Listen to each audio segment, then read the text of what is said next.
Hello साथीहरू, म चाहिँ आज चाहिँ घरमा नास्ता बनाएर खान अल्छिलाएर होइन होटलमा जाँदैछु नास्ता खान।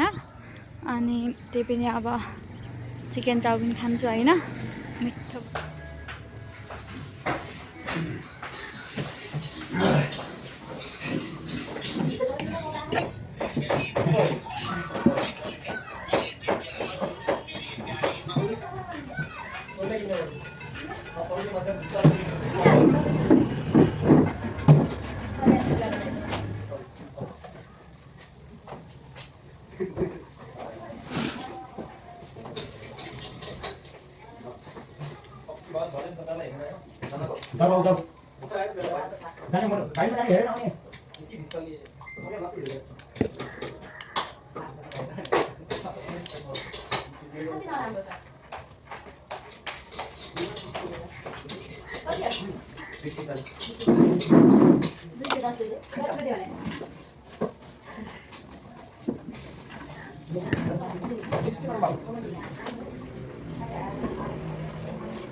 सस्तो भयो त